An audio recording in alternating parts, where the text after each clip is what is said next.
Sebelum lanjut mendengarkan, jangan lupa subscribe channel KCD Novel.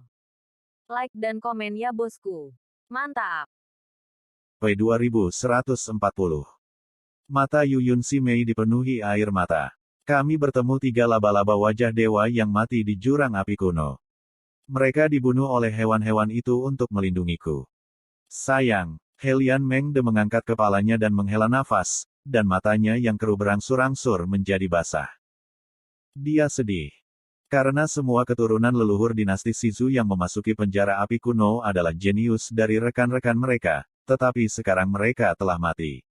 Bagaimana dia tidak menyesalinya? Dia tahu bahwa menemukan harta karun di penjara api kuno tidak dapat dihindari, tetapi dia tidak pernah berpikir bahwa begitu banyak orang telah mati. Kesedihan di hatinya bisa dibayangkan. Hehe, mereka yang mati adalah pasukan baru dari dinasti Shizusu. Mereka mati dengan baik. Huyanzang tertawa di dalam hatinya, tetapi dia masih tampak berbelas kasih. Saudara Helian, kamu tidak bisa kembali dari kematian. Hati-hati. Helian Mengde tahu bahwa pihak lain tidak tulus, dan dia tahu bahwa pihak lain ingin generasi baru pasukan di dinasti leluhurnya mati di penjara api kuno, tetapi dia masih memeluk Huyanzang. Fang Zixi, yang duduk di satu sisi, meskipun dia merasa kasihan pada anak-anak berbakat yang meninggal di dinasti leluhur Shizu, adalah hal yang baik untuk berdiri di posisinya. Karena dia tahu bahwa kuil Tianmen adalah yang terlemah dari 3 kekuatan. Jika dia ingin membalikkan situasi, dia seharusnya tidak hanya mengolah murid dengan masa depan yang tidak terbatas di pelipisnya, tetapi juga melemahkan kekuatan generasi baru dari pihak lain. Maaf, bisik Fang Zixi. Setelah dia Lian Mengde mengangguk, dia memejamkan mata dan mencibir dalam hatinya, sial. Mengapa dinasti leluhur Shizu saya mati begitu banyak jenius? Mengapa orang yang meninggal bukanlah kuil Tianmen atau sekte dewa yang berbahagia? Ketika Helian Mengde berpikir, Fang Zixi memiliki firasat buruk di hatinya. Apakah Tan Yun juga terbunuh? Dia buru-buru melihat murid-murid kuil Tianmen dan bertanya, di mana Tan Yun? Ada 10.000 murid lain di domain Bintang Orc. Li Chen, seorang murid dari wilayah Bintang 4 Seni, melangkah maju dan bersujud, laporkan kepada kepala istana bahwa Tan Shengzi juga mati di tangan laba-laba kematian. Suara mendesing. Fang Zixi tiba-tiba bangkit dan tubuhnya yang halus bergetar hebat. Apa yang kamu bicarakan? Katakan lagi. Mendengar berita kematian Tan Yun, Fang Zixi memiliki foto Tan Yun yang menunjukkan bakat dan pemahamannya berulang kali. Entah bagaimana hatinya tergelitik. Perasaan ini bukan hanya nikmat pemimpin istana untuk murid-muridnya. Beritahu kepala istana bahwa Tan Shengzi sudah mati. Li Chen berkata dengan keras. Bagaimana bisa seperti ini? Bagaimana bisa seperti ini? Fang Zixi menutupi dadanya dengan tangan kanannya, dan matanya yang indah perlahan basah. Adegan pertemuan pertamanya dengan Tan Yun muncul di benaknya. Setetes air mata jatuh di wajahnya dan hatinya sedih. Kamu mengatakan bahwa jika suatu hari kamu kuat, kamu akan melindungiku. Mengapa kamu menghancurkan kepercayaanmu padaku? Mengapa? Melihat adegan air mata Fang Zixi, Yu Yun Sie mengerutkan kening dan berbisik kepada Tan Yun di aula ruang dan waktu leluhur di mansetnya. Tan Yun, ada apa? Apa hubungan antara kamu dan kepala istanamu? Mengapa dia begitu sedih mendengar bahwa Anda terbunuh? Di aula leluhur, Tan Yun menatap Fang Zixi dengan mata sedih. Arus hangat muncul di hatinya dan berkata, aku tidak tahu. Ketika Tan Yun bingung, semua murid kuil Tianmen terkejut. Mereka tidak pernah berpikir bahwa pemimpin istana akan menangis untuk Tan Yun. Tidak hanya orang-orang yang tidak dapat memahaminya, tetapi bahkan semua anak dari dinasti Shizuzu pun bingung. Tuan Fang sangat menghargai persahabatan. Istana Anda hanyalah kematian seorang murid. Bagaimana Anda bisa begitu sedih? Huyanzang berkata dengan aneh. Fang Zixi menatap Huyanzang dengan dingin. Tan Yun bukan hanya murid pemimpin istana, tapi juga teman pemimpin istana. Dia juga murid paling berbakat dari kuil Tianmen kita sejak dibangun. Tuan Huyan, tolong perhatikan sikapmu. Menghadapi teguran Fang Zixi, Huyanzang tersenyum. Pemimpin istana Fang, jangan marah. Pemimpin sekte kita yang terlalu banyak bicara, Hahaha. Bersenandung. Fang Zixi mendengus dingin dan mengabaikan Huyanzang. Wow, Yuner, bagaimana kamu bisa mati? Pada saat ini, Daokun sudah menangis, dan air mata berlumpur memecahkan batas. Dia tidak bisa menerima kenyataan bahwa Tan Yun meninggal. Dalam hatinya, dia memperlakukan Tan Yun seperti seorang cucu. Ketika Daokun menangis, pendeta tahu dari wilayah bintang manusia dan Bilai, singa dari wilayah bintang binatang, diam-diam bahagia. Terutama singa bibohong, dia tertawa dalam hati dan berkata, hahaha, bagus, bagus. Tan Yun, bajingan yang membunuh anakku. Sekarang kamu mati, kamu akhirnya mati. Adik laki-laki ketiga yang lebih muda, kamu tidak bisa hidup kembali setelah kematian. Tolong maafkan aku. Suara Tao benar-benar lemah. Kamu tidak berbicara omong kosong. Daokun menangis marah dengan air mata merah. Jika kamu berani mengatakan satu kata lagi, aku akan membunuhmu sekarang. Daokun marah, tapi Daozi masih takut. Tian Cheng dan Tian Yu, bukankah pemimpin istana kami memintamu untuk melindungi Tan Yun? Fang Zixi memandang mereka dan berkata dengan dingin, bagaimana kamu melindungi mereka? Lop, lop. Kedua bersaudara itu meminta maaf, dengan cepat bersujud dan dengan menyesal berkata, laporkan kepada kepala istana bahwa para murid tidak baik-baik saja. Kedua bersaudara itu tidak mengatakan bahwa Tan Yun tidak membiarkan dirinya melindunginya. Dalam hati mereka, karena kepala istana memerintahkannya untuk melindungi dirinya sendiri, akibatnya mereka tidak melaksanakannya. Semua ini adalah kesalahan mereka sendiri. Kamu telah mengecewakan Tuan Istana. Fang Zixi berkata dengan dingin, bangun. Kedua bersaudara itu berdiri di belakang mereka dan menundukkan kepala. Mereka terlihat sangat tersesat. Tan Yun melihat wajah mereka, wajah menangis Daokun, dan wajah sedih Fang Zixi. Dia berkata diam-diam. Saudara Tian Cheng dan Tian Yu, ini aku, Tan Yun. Aku minta maaf untukmu. Aku akan menebus kesalahanmu secara langsung di masa depan. Daokun, kamu ada di hatiku, sama seperti kakekku. Aku akan mengingat kebaikanmu padaku. Pemimpin istana, jangan sedih. Saya tidak mati. Saya merasa terhormat mendengar Anda mengatakan bahwa saya adalah teman Anda di depan umum. Aku hanya minta maaf. Terlalu banyak orang di kuil Tianmen yang ingin membunuhku. Bahkan dengan perlindunganmu, aku mungkin tidak bisa hidup, jadi aku harus pergi sementara. Ketika Tan Yun berpikir, di pintu masuk penjara api kuno, ruang itu terbalik lagi. Murid, lihat Tuhan. Matahari tertua Han berlutut dan bersujud kepada Huyanzang di gedung dewa. Tidak ada hadiah. Huyanzang tersenyum, Long Sun Han, mengapa Tuan kecil dan yang lainnya tidak keluar bersamamu? Kalimat berikutnya dari Chang Sun Han membuat Huyanzang tetap di tempat, seperti sambaran petir. Laporkan kembali ke Patriark. Tuan muda dan saudari senior lainnya sudah mati. Matahari tertua Han memaksa keluar beberapa air mata. Suara mendesing. Huyanzang tiba-tiba bangkit dan menghilang. Saat berikutnya, dia muncul di depan Chang Sun Han, meraih bahu Chang Sun Han dengan tangan gemetar, meraih Chang Sun Han, dan meraung dengan suara serak, bagaimana anakku bisa mati? Apakah kamu mengatakan sesuatu yang tidak masuk akal? Pemimpin sekte, terisak-isak, murid itu tidak berbohong padamu. Matahari tertua Han pura-pura menangis dan menangis. Di bawah perlindungan Shen Kuang dan Niu Hongzhang, Tuan muda pergi ke jurang api kuno dan dibunuh oleh laba-laba dewa kematian. Ketika murid itu pergi, Tuan muda itu sudah mati, dan teman-teman tahu para murid juga dihancurkan. Murid itu tidak membohongimu. 7 putri dinasti Shizuzu juga mengetahuinya. Huyanzang mengendurkan tangannya tanpa daya, dan matahari Han berbalik dengan gemetar dan menatap Yu Yunxi. Jejak harapan muncul di air matanya, 7 putri. Beritahu Tuhan kita bahwa anakku tidak mati, oke. Yu Yunxi mengerucutkan bibirnya dan berpura-pura sedih, aku. Putramu memang mati. Dia dibakar hidup-hidup oleh dewa kematian laba-laba wajah manusia dan memakannya. Tanpa menunggu kata-kata Yu Yun, Huyanzang merasakan sakit yang tajam di hatinya. Dia mendongak dan menyemburkan seteguk darah. Kesedihan tak berujung menelan sarafnya. Dia merasa hitam di depannya dan hampir jatuh.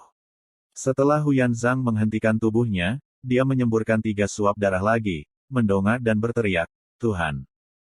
Aku seperti anak laki-laki. Mengapa kamu membawanya pergi begitu kejam? Ying Feng, anakku. Petik 2. Huyanzang menangis begitu keras sehingga dia tidak bisa menerima kenyataan bahwa putranya meninggal. Tan Yun, bersembunyi di aula ruang dan waktu leluhur di borgol Yu Yunxi, mengepalkan tinjunya dan menatap Huyanzang dengan mata merah. Dia berduka. Dia sedih dan marah. Dia lebih marah dan ingin bergegas keluar dan memakan dagingnya, menggerogoti tulangnya dan meminum darahnya.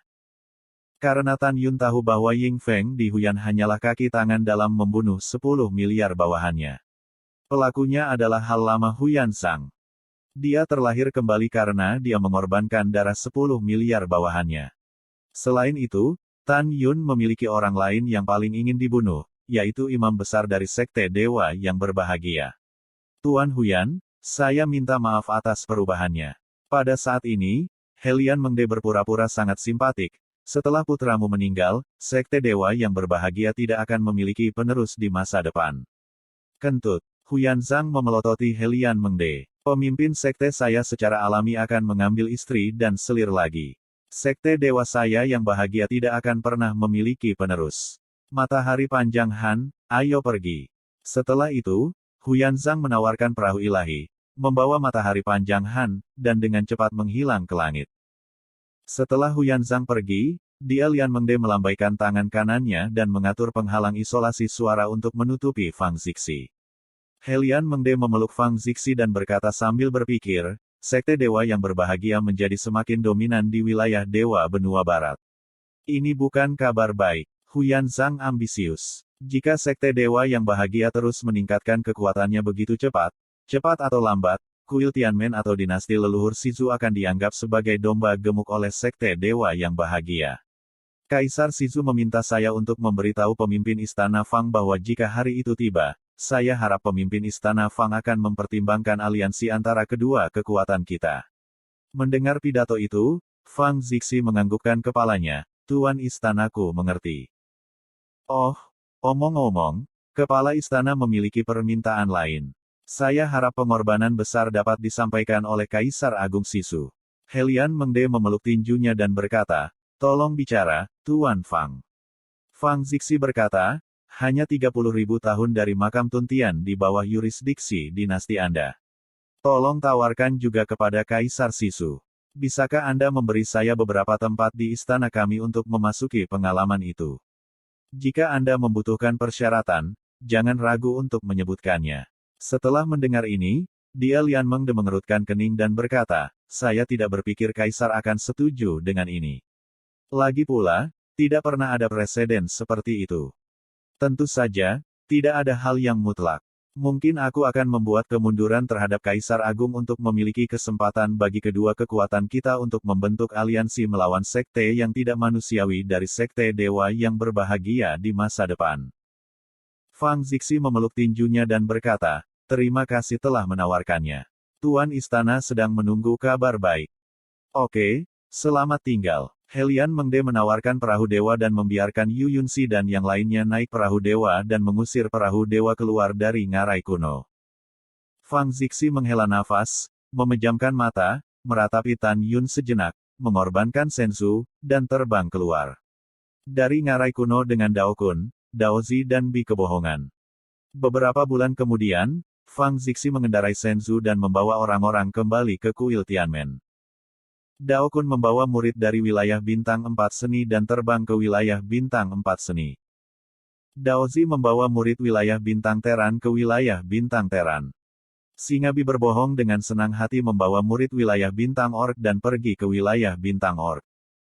Fang Zixi, sendirian, berdiri di depan gerbang gunung dan melihat ke arah ngarai kuno. Dia sedikit terganggu. 3 hari kemudian, Daokun memimpin murid-muridnya ke wilayah Bintang 4 Seni.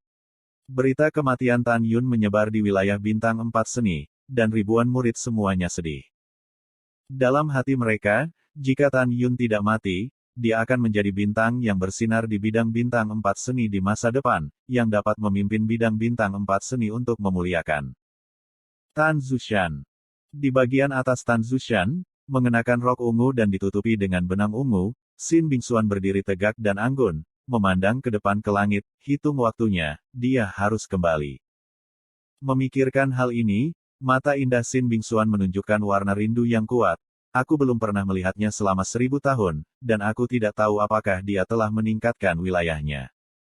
9 saudara perempuan bela diri yang lebih muda. Pada saat ini, seberkas cahaya biru jatuh dari langit dan berubah menjadi Miao Qingqing dalam gaun biru di belakang Sin Bingxuan.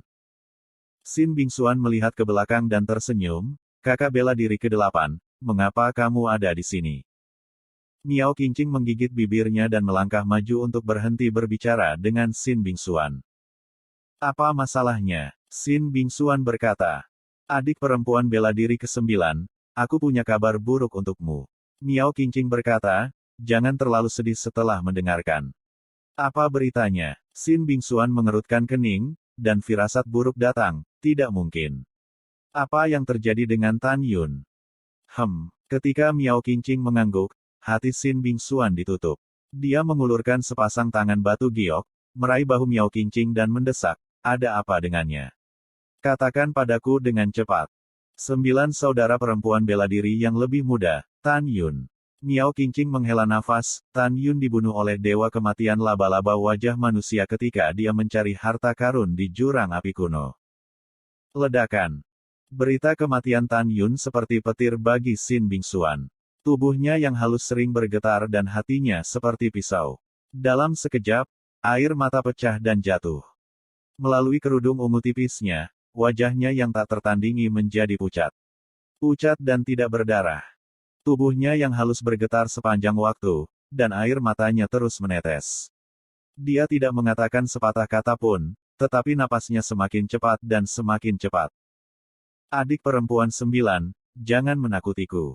Miao Qingqing menangis dengan cemas. Adik perempuan 9, jika kamu tahu kamu sedih, kamu akan menangis. Jangan lakukan itu.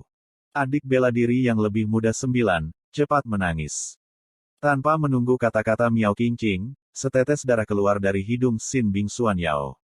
Kemudian, ini adalah kerja keras. Ketika seseorang sangat sedih, kerja kerasnya akan mengalir ke hulu. Melihat upaya keras Sin Bingxuan, Miao Qingqing tercengang. Dia menduga bahwa Sin Bingxuan akan menyukai Tan Yun, tetapi dia tidak pernah menyangka bahwa posisi Tan Yun di hatinya telah mencapai tingkat seperti itu. Ketika Miao Qingqing baru saja tenang, Sin Bingxuan, yang telah lama terdiam, tiba-tiba memeluknya dengan erat. Suara tangisan memilukan menggerakkan orang dan membuat orang sedih dari hati. Kakak bela diri ke-8, tahukah kamu? Aku mencintainya. Aku mencintainya. Wow, aku jatuh cinta dengannya 90.000 tahun yang lalu. Aku benci diriku sendiri. Kenapa aku tidak memberitahunya? Kakak bela diri ke-8, aku benar-benar sedih. Aku benar-benar tidak ingin kehilangan dia, aku. Sebelum menangis, Sin Bingxuan mengeluarkan seteguk darah lagi dan pingsan di pelukan Miao Qingqing. Adik perempuan bela diri ke-9, jangan menakutiku. Miao Qingqing buru-buru membaringkan Sin Bingxuan dengan lembut di atas rerumputan yang rimbun. Untungnya, dia terlalu sedih dan hidupnya tidak dalam bahaya. Meskipun Sin Bingxuan tidak sadarkan diri, air matanya tidak pernah berhenti. Setelah waktu yang lama, Sin Bingxuan perlahan membuka matanya yang merah dan bengkak. Matanya menjadi kosong. Itu semacam keputusasaan tak bertuhan. Jangan terlalu sedih, saudari junior 9. Miao Qingqing menghibur dengan lembut. Mata Sin Bingxuan yang berlinang air mata dan suara serak berkata, kakak bela diri ke-8, kamu tidak perlu mengkhawatirkanku. Aku ingin sendiri. Oke? Aku tidak akan mengganggumu. Miao Qingqing bangkit dan pergi 3 kali dalam satu langkah. Ketika Miao Qingqing baru saja terbang menjauh dari Tan Zushan, dia melayang ke udara dan mendengar tangisan yang berisi kesedihan tak berujung dari Tan Zushan. Sayang, Miao Qingqing menghela nafas, berubah menjadi seberkas cahaya dan menghilang di ujung langit di puncak Tan Zushan. Sin Bingxuan berlutut di tanah dengan kepala di tangan. Tangisan kaku seperti darah bergema di awan. Tangisannya penuh dengan keengganan dan keputusasaan. Di bawah sinar bulan yang cerah, dia menangis untuk waktu yang lama sebelum dia bangun dan berjalan menuju Tanzuch. Pada saat ini, setiap kenalan dengan Tan Yun muncul di benaknya. Semakin dia memikirkan ini, semakin menyakitkan dia tidak bisa bernapas. Setelah memasuki Tanzuj, Xin Bingxuan datang ke ruang lantai 2 tempat Tan Yun hidup seperti mayat berjalan dengan jiwa yang hilang. Dia dengan lembut berbaring di sofa Tan Yun, menutup air matanya dan berkata dengan suara gemetar, "Tan Yun, kau tahu. Aku menyesalinya. Benang ungu. Saya menyesal bahwa saya tidak cukup berani. Jika saya cukup berani, saya seharusnya melepas cadar saya dan mengandalkan Anda. Jika waktu bisa kembali, jika semuanya bisa kembali. Itu akan bagus." Pada saat yang sama, domain bintang Teran, bintang burung hantu Chu. Aula utama Wakil Istana. Wakil pemimpin Istana Chu Xiaotian, melihat jalan ke aula, melambaikan tangannya yang besar, "Jangan sopan. Beritahu wakil pemimpin istana jika bajingan Tan Yun sudah mati." "Selamat kepada wakil pemimpin istana. Bajingan Tan Yun sudah mati," kata Tao Zi. "Benarkah?" Tao Zi membungkuk dan berkata, "Itu benar, tapi Tan Yun tidak dibunuh oleh kita. Dia mati di tangan laba-laba Dewa Kematian. Tidak peduli bagaimana dia mati, selama dia mati," kata Chu Xiaotian. "Ya, wakil pemimpin istana benar." Daozi mengangguk dan membungkuk dan berkata, "Dengan cara ini, pembalasan dari anak kedua Chu dapat dianggap sebagai balas dendam." Berpikir bahwa putra keduanya dibunuh oleh Tan Yun, mata berlumpur Chu Xiaotian menunjukkan kesedihan yang tak terkendali. Wakil kepala istana telah memutuskan bahwa jika Tan Yun tidak mati selama perjalanan penjara api kuno ini, wakil kepala istana akan menyelesaikannya sendiri. Meskipun dia meninggal, dia tidak dibunuh oleh wakil pemimpin istana. Sulit untuk menghilangkan kebenciannya. 1 jam kemudian, malam sudah larut. 4 domain bintang seni, 4 tanah terapung seni. Di aula 4 seni, Dao Kun, yang tidak pernah minum sepanjang waktu sendirian. Dia terus memukul dadanya, dan garis air mata jatuh di pipinya yang keriput. Dao Kun, kamu benar-benar tidak berguna. Tidak mudah bagi domain bintang 4 seni Anda untuk menghasilkan seorang jenius seperti Tan Yun, tetapi Anda tidak dapat melindunginya. Dao Kun, kamu sangat mudah bergaul. Kamu seharusnya tidak membiarkan Tan Yun berpartisipasi dalam perburuan harta karun penjara api kuno. Kau membunuhnya. Petik 2. Dao Kun menyalahkan dirinya sendiri. "Tuan, saya ingin melihat Anda untuk sesuatu." Saat ini, suara Miao Qingqing terdengar di luar aula. Dao Kun dengan cepat menyeka air matanya, "Masuk." "Ya, murid." Miao Qingqing bergegas ke kuil 4 seni. "Menguasai. Pergi dan cari guru." Dao Kun meletakkan pot anggur dan ketika dia dan Miao Qingqing baru saja melangkah keluar dari aula, seorang murid laki-laki yang luar biasa jatuh dari langit. "Siapa lagi kalau bukan Li Chen?" "Murid Li Chen, saya telah melihat orang bijak tertinggi." Li Chen berkata dengan hormat. "Ayo, ada apa?" kata Dao Kun. "Saya akan memberitahu orang bijak tertinggi bahwa masalah ini sangat penting. Mohon maafkan saya. Bisakah saya memasuki aula?" Li Chen berkata dengan hormat. "Yah, masuk." Dao Kun berkata dan berbalik untuk memasuki aula 4 seni. Miao Qingqing mengikuti. Setelah Li Chen masuk, Dao Kun mengatur penghalang isolasi suara dan berkata, "Katakan." Dalam hati Dao Kun, Li Chen selalu bekerja dengan mantap. Li Chen menatap Miao Qingqing dengan tatapan malu. "Saudara perempuan suci, tolong hindari itu. Kamu membiarkan aku menghindari. Apakah aku orang luar?" Miao Qingqing menunjuk hidung Li Chen. "Li Chen yang baik, aku memperlakukanmu dengan baik di hari kerja. Jangan lupa bahwa orang lain menggertakmu ketika kamu masih kecil, tetapi aku memberimu kepala. Kakak bela diri yang lebih tua, aku." Li Chen berubah menjadi wajah labu pahit. Sebelum suaranya jatuh, dia diinterupsi oleh Dao Kun. "Katakan, Qingqing bukan orang luar. Aku akan melapor ke orang bijak tertinggi." Murid itu berjanji pada orang lain bahwa dia hanya akan memberitahumu dan kakak perempuan bela diri Xin. Li Chen berkata dengan suara melengking. "Omong kosong apa, katakan dengan cepat." Temperamen panas Dao Kun muncul lagi, meniup janggutnya dan menatap. "Ya, saya bersedia." Li Chen gemetar dan berkata, laporkan kepada orang bijak tertinggi bahwa Tan Sengzi tidak mati. Begitu kata ini keluar, udara di aula itu hening. Dao Kun dan Miao Qingqing melebarkan mata mereka. Apa katamu? Dao Kun menelan ludahnya dan mendesak, kamu mengatakannya lagi, siapa yang tidak mati? Beritahu orang bijak tertinggi bahwa Tan Sengzi tidak mati. Li Chen berkata dengan nada yang sangat positif. Jangan berbohong padaku, aku tidak tahan dengan lemparan itu. Dao Kun berkata dengan cekatan pada kegembiraannya. Murid itu bersumpah bahwa Tan Sengzi tidak mati. Li Chen langsung bersumpah. Wah, hahaha. Dao Kun sangat bersemangat. Kalau begitu katakan padaku dengan cepat. Jika dia tidak mati, mengapa dia meninggalkan penjara api kuno? Jika dia tidak mati, bagaimana dengan yang lain? Iya, kata Miao Qingqing. Li Chen berkata dengan jujur, laporlah kepada orang bijak tertinggi. Tan Sengzi meminta murid-muridnya untuk memberitahu Anda dan kakak perempuan bela diri Xin bahwa dia memiliki terlalu banyak musuh di kuil Tianmen. Bahkan jika Anda tidak dapat mempertahankannya. Tan Sengzi mengubah namanya menjadi Xiao Zhang. Di masa depan, dia akan menjadi pengawal pribadi 7 putri dari dinasti leluhur Sisu. Jika Anda memiliki berita tentang istrinya, biarkan Anda mengirim seseorang untuk memberi tahu dia. Dia juga mengatakan bahwa kakak perempuan bela diri Xin adalah orang kepercayaannya. Karena itu, dia tidak menyembunyikannya tentang mayat hidup. Haha, itu bagus. Dao Kun berkata sambil tersenyum, Yuner benar. Chu Xiao Tianruo merobek wajahnya dan membunuhnya. Aku tidak bisa menjaminnya. Mendengar pidato itu, Li Chen melirik Miao Qingqing dan mengecilkan lehernya. Kata Tan Sengzi, jangan biarkan aku memberitahu siapapun kecuali kamu dan kakak perempuan bela diri Xin bahwa dia masih hidup. Oh, dia kulitnya bagus Yun.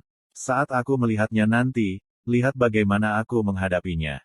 Miao Qingqing memasukkan pinggang pria kecil dan menatap Li Chen. Maksudmu, menyalahkanku? Aku tidak punya. Setelah Li Chen mengecilkan lehernya, dia tiba-tiba memikirkan sesuatu dan berkata, oh, omong-omong, orang bijak tertinggi, Tan Sengzi juga mengatakan bahwa dia adalah murid kuil Tianmen sepanjang hidupnya. Dia bilang dia harus membuat keputusan yang buruk dan akan kembali suatu hari nanti. Dao Kun berkata sambil tersenyum, baguslah kalau Yuner bisa berpikir begitu. Dao Kun dalam suasana hati yang baik saat ini. Dia pikir Tan Yun sudah mati dan tidak ingin berbalik. Tan Yun tidak hanya tidak mati, tetapi juga menjadi pengawal pribadi ke-7 putri. Setelah tertawa, Dao Kun menatap Li Chen dan berkata dengan sungguh-sungguh, kamu harus membusuk di perutmu. Jangan beritahu siapapun. Setelah itu, Dao Kun menatap Miao Qingqing, dan kamu juga, ingat. Li Chen dan Miao Qingqing berkata serempak, ingat. Yah, mundur. Dao Kun berkata kepada Li Chen. Saya pergi. Li Chen menerima pesanan dan pergi. Tuan, ayolah, mari sampaikan kabar baik ini kepada adik perempuanku yang ke-9. Miao Qingqing berkata dengan gembira. Oke, ayo pergi. Setelah Dao Kun dan Miao Qingqing keluar dari kuil 4 seni, Dao Kun mengorbankan perahu dewa dan tiba di Tan Zushan bersama Miao Qingqing. Miao Qingqing memimpin dalam menjarah Senzu, berlari ke Tan Zuj dalam satu napas, langsung pergi ke lantai 2, membuka pintu dan menemukan Xin Bingxuan berbaring di Tan Yunta, memejamkan mata dan meneteskan air mata. 9 saudara perempuan bela diri yang lebih muda, kabar baik, kabar baik. Miao Qingqing datang ke sofanya dan berkata dengan penuh semangat. Tidak peduli seberapa bagus beritanya, dia tidak akan hidup. Suara Xin Bingxuan serak. Adik perempuan bela diri ke-9, kamu benar-benar salah. Miao Qingqing berkata, Tan Yun belum mati. Apa yang kau bicarakan? Xin Bingxuan tiba-tiba membuka matanya yang merah dan bengkak dan duduk. Aku bilang Tan Yun belum mati. Miao Qingqing berkata, Tan Yun sebenarnya berpura-pura mati. Dia meminta Li Chen untuk membawa pesan kepada Tuan dan kamu. Dia tidak mati dan hidup dengan baik. Tubuh Xin Bingxuan yang sangat bersemangat bergetar, kakak bela diri ke-8, apakah kamu berbohong padaku karena kamu melihatku sedih? Suaner, apa yang dikatakan kakak bela diri ke-8mu itu benar. Pada saat ini, Dao Kun berjalan dengan gembira. Besar. Sin Bingxuan menangis dan tersenyum. Tuan, di mana Tan Yunren? Aku akan menemukannya. Kemudian Dao Kun memberitahu Sin Bingxuan semua yang dikatakan Li Chen kepadanya. Ketika Sin Bingxuan mengetahui bahwa Tan Yun mengatakan dia adalah orang kepercayaannya dan tidak menyembunyikannya dari dirinya sendiri, hatinya semanis madu. Mengetahui bahwa Tan Yun tidak mati, dia tiba-tiba merasa bahwa dunia ini cerah dan penuh vitalitas tanpa akhir. Ah! Tiba-tiba, Miao Qingqing berteriak. Apa masalahnya? 9 saudara perempuan bela diri yang lebih muda, tidak, kamu tidak dapat memiliki saingan besar. Miao Qingqing berkata dengan pinggang kecil dan mulut ceri kecil. Adik perempuan ke-9, bagaimana menurutmu? Siapa ketujuh putri itu? Tapi Tan Yun, kecantikan pertama yang diakui di dinasti leluhur Shizu, hanyalah pengawalnya. Tanpa diduga, dia masih menjadi pengawal pribadi. Sudah lama, bukankah Tan Yun terpikat oleh 7 putri? Mendengar pidato itu, Sin Bingxuan benar-benar gugup. Suaner, jangan dengarkan omong kosong murni. Dao Kun berkata, Yuner bukanlah orang yang romantis seperti itu. Tambahan. Juga, jika Yuner ingin memasuki makam surga burung walet untuk menemukan bagian bawah dari keterampilan, dia masih harus bergantung pada 7 putri untuk masuk. Setelah mendengarkan ini, Sin Bingxuan mengangguk, Tuan benar. Saya tidak percaya Tan Yun adalah tipe orang yang bingung dengan kecantikan. Miao Qingqing menjulurkan lidahnya dan berkata, Kakak ke-9, mengapa aku tidak menemanimu ke dinasti leluhur Shizu untuk menemukan Tan Yun? Oke, begitu Sin Bingxuan membuka mulutnya, dia sangat terganggu oleh Dao Kun, apa yang bagus? Jauh sekali dari Shizu Suchao. Bagaimana jika terjadi sesuatu di jalan? Kamu tetap di sini, kata Yuner. Dia akan kembali secara alami. Sin Bingxuan, putri kedua, membungkuk dan berkata, saya mengerti. Yah, sudah larut. Aku akan kembali dulu sebagai guru. Dao Kun meninggalkan sepatah kata pun dan meninggalkan Tan Zushan. Di dalam ruangan, Miao Qingqing memandang Sin Bingxuan dan terus berbalik. Kakak bela diri ke-8, aku pusing saat kamu berbalik. Sin Bingxuan memarahi, apa yang kamu inginkan? Miao Qingqing berkedip dan berkata sambil tersenyum, adik perempuan 9, kamu benar-benar tersembunyi. Kakak perempuan 8 tidak tahu. Kamu benar-benar jatuh cinta pada Tan Yun. Kakak bela diri ke-8, jangan mengolok-olokku. Sin Bingxuan berkata dengan sedikit kekhawatiran di matanya. Mungkin itu angan-anganku. Aku khawatir dia tidak menyukaiku. Potong gelombang. Mengapa? Sin Bingxuan bingung. Karena kamu cantik. Miao Qingqing berkata, bahkan jika Anda mengandalkan sosok cantik ini, Anda dapat merebut hati pria di seluruh dunia. Selama Tan Yun melihat penampilanmu, dia akan menyukainya. Sin Bingxuan mengepalkan tinju siang, tapi, bagaimana jika dia tidak menyukainya? Kalau begitu dia bukan laki-laki. Miao Qingqing berkata sembarangan, jika dia tidak menyukai wanita cantik sepertimu, apakah dia masih seorang pria? Jangan khawatir, apa yang kamu khawatirkan tidak akan terjadi. Domain bintang Teran adalah bintang yang dominan. Sebuah bangunan kuno yang indah berdiri tegak di antara dewa langit dan bumi yang lebat. Mencicit. Ketika pintu gedung kuno itu terbuka, seorang gadis dengan pakaian vegetarian yang ketat keluar dengan air mata berlinang. Tubuh tinggi gadis itu, kulit seperti salju, alis, hidung Yao dan fitur wajah yang indah menjadikannya salah satu dari 4 wanita cantik di kuil Tianmen. Dia bukan orang lain, tetapi satu-satunya murid Fang Zixi, Sangguan Yuxin.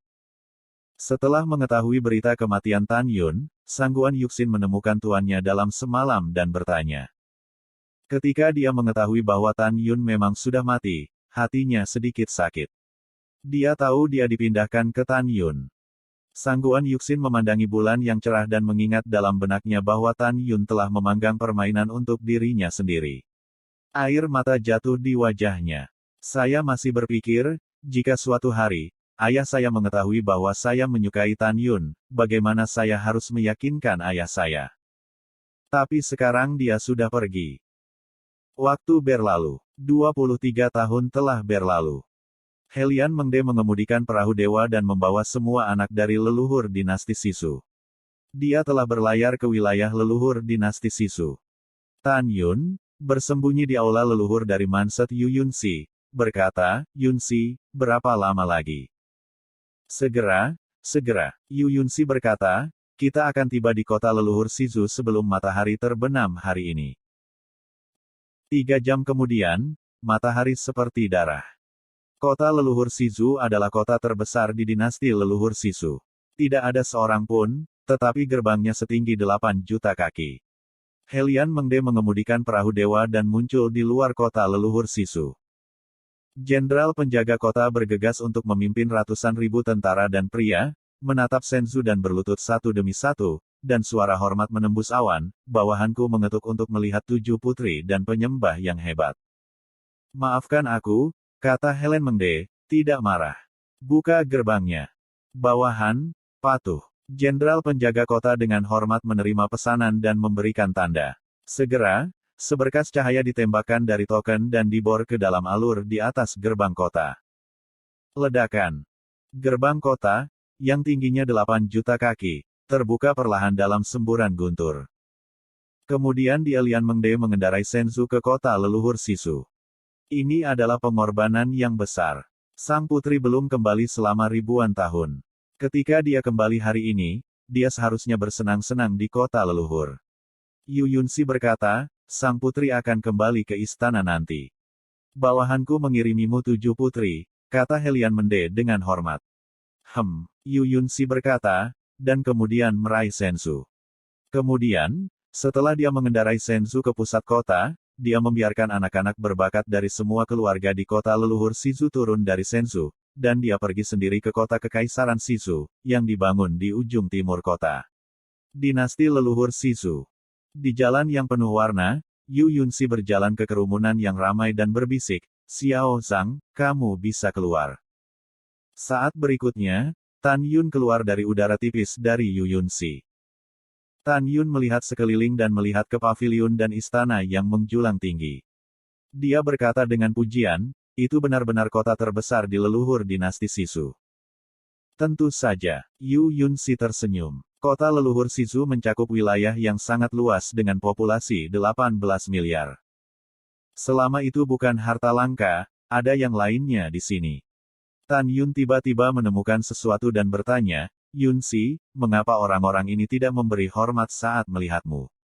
Yu Yunxi Ying tersenyum dan berbisik di telinga Tan Yun, aku tidak. Begitulah. Tan Yun mengangguk dan berkata sambil berpikir, Yunxi, di mana kota leluhur Sisu yang paling makmur? Apa yang sedang kamu lakukan? Tan Yun berkata, saya ingin menjual barang rampasan dan kayu bakar kuno. Yu Yunxi berpikir sejenak dan berkata, meskipun saya tidak sering keluar istana, saya masih tahu bahwa Jalan Anping, salah satu dari 4 kota, adalah yang paling makmur di kota leluhur Sisu yang luas ini. Jalan Anping, Shizhen, kedengarannya seperti sesuatu, kata Tan Yun. Tentu saja, kata Yu Yunxi, melakukan keterampilan mengubah wajah dan berubah menjadi gadis lain dalam sekejap mata. Meskipun penampilannya masih cantik, itu tidak kurang dari jurang dibandingkan dengan sebelum Yirong. Melihat mata bingung Tan Yun, Yu Yunxi berkata sambil tersenyum, saya tidak suka orang lain menatap saya sepanjang waktu, jadi saya jelek. Baiklah, Tan Yun berkata sambil tersenyum, ceritakan tentang Jalan Anping di 4 kota. Yu Yunxi menganggukkan kepalanya dan menjelaskan, Jalan Anping di 4 kota juga disebut kota alun-alun 4 kota. Alasan mengapa itu disebut Jalan Anping di 4 kota adalah karena kediaman Grand Marshal of East Town, Grand Marshal of West Town, Grand Marshal of North Town dan Grand Marshal of South Town terletak di 4 arah Jalan Anping di 4 kota. Selain itu, Jalan Anping di 4 kota dibagi menjadi 4 jalan utama, yaitu Jalan Anping di kota timur, Jalan Anping di kota utara, Jalan Anping di kota barat dan Jalan Anping di kota selatan. Karena 4 Jalan Anping adalah yang paling dekat dengan rumah 4 marsekal, ada beberapa insiden pembakaran, pembunuhan, dan penjarahan di jalan-jalan Anping di 4 kota ini. Paling-paling, itu hanya perkelahian kecil. Oleh karena itu, ada banyak pedagang yang hidup dan bekerja dengan tenang dan puas. Mereka yang membeli sumber daya budidaya tidak perlu khawatir dirampok di sini. Seiring waktu, Jalan Anping, 4 kota, telah menjadi tempat paling makmur di leluhur kota Sisu. Setelah mendengarkan, Tan Yun mengerti, Yunsi. Iya, aku membutuhkannya. Yu Yunsi menjelaskan, ada markas sewa di persimpangan 4 Jalan Anping. Anda dapat mendirikan kios untuk berdagang hanya setelah Anda membayar sewa tertentu di sana. Oke, ayo pergi ke markas persewaan. Tan Yun tersenyum. Ikutlah bersamaku. Yu Yun tersenyum pada Si Yingning, melayang di udara dan terbang menuju Jalan Anping, 4 kota. Tan Yun mengikuti dengan senyuman. Tepat 2 jam kemudian. Malam berbintang dan bulan purnama. Tan Yun dan Yu Yun dan Si Fei jatuh di luar aula markas Leasing. Tan Yun terkejut ketika dia terbang di atas 4 Jalan Anping barusan. Keempat kota dan kota ini lebih makmur daripada kota persegi dan kota manapun yang pernah dilihatnya di masa lalu. Setelah memasuki aula besar markas besar persewaan, Tan Yun menyewa sebuah kios di Jalan Anping, Kota Timur. Apa yang membuat Tan Yun memarahi ibunya di dalam hatinya adalah bahwa sebuah kios kecil harus menagih 100.000 batu leluhur kelas atas dalam 1 jam. Meskipun Tan Yun tidak kekurangan batu leluhur, dia masih menganggapnya keterlaluan. Pada saat yang sama, dia juga diam-diam mengatakan bahwa itu benar-benar tanah emas. Dengan depresi, Tan Yun dan Yu Yunsi melewati kerumunan orang banyak dan datang ke Jalan Anping, Kota Timur untuk mencari stan 9527. Ketika Tan Yun dan istrinya datang ke stan yang hanya seluas 3 kaki persegi, mereka mengerutkan kening, tetapi mereka melihat seorang pemuda botak dan bertato duduk di stan yang mereka sewa. Meskipun kaum muda hanya 8 tingkat wilayah leluhur, permusuhan yang mereka keluarkan tidak hanya dipadatkan dengan membunuh ribuan orang. Ada beberapa hal aneh di karpet di depan pemuda botak itu. Tan Yun melihat sekilas bahwa mereka semua tiruan, yaitu palsu. Tolong beri jalan. Tan Yun menatap pemuda botak itu dan mengeluarkan sebuah token yang diukir dengan Kota Timur 9527. Token ini diberikan oleh kantor pusat Leasing. Pada saat yang sama, Tan Yun juga membayar deposit 1 juta zushi terbaik. Tapi Tan Yun tidak senang karena pemuda botak itu hanya melirik dengan dingin dan mengabaikan dirinya sendiri. Aku menyuruhmu menyingkir, kata Tan Yun lagi. Aku tidak akan membiarkanmu. Apa yang bisa kulakukan? Pemuda botak itu menatap Tan Yun dengan cahaya tajam di matanya. Jangan lihat siapa aku. Kamu berani berteriak di sini dan keluar dengan cepat. Oh, berbaring di palung. Tan Yun tersenyum marah, melihat ke samping ke arah Yu Yunsi dan berkata, sesuai dengan aturan 4 kota dan kota persegi. Tanpa menunggu kata-kata Tan Yun, Yu Yunsi berkata, saya tahu apa yang ingin Anda tanyakan. Menurut aturan, orang seperti itu baik-baik saja selama mereka tidak membunuh mereka. Kamu bisa mengalahkannya dengan mudah. Suara mendesing. Pemuda botak itu tiba-tiba bangkit, menunjuk ke Tan Yun dan berkata dengan suara dingin, sampel kecil, kamu di depan siapa? Oh, berbaring di palung. Berlututlah dan segera minta maaf padaku. Pada saat ini, pemilik kios di sekitar stan 9527 buru-buru berkhotbah kepada Tan Yun, anak muda, cepat pergi. Anda tidak mampu membayar orang ini. Anak muda, jangan impulsif. Lari cepat, atau dia akan mematahkan kakimu. Dia memiliki latar belakang. Mendengarkan suara pedagang di sekitar, Tan Yun tersenyum.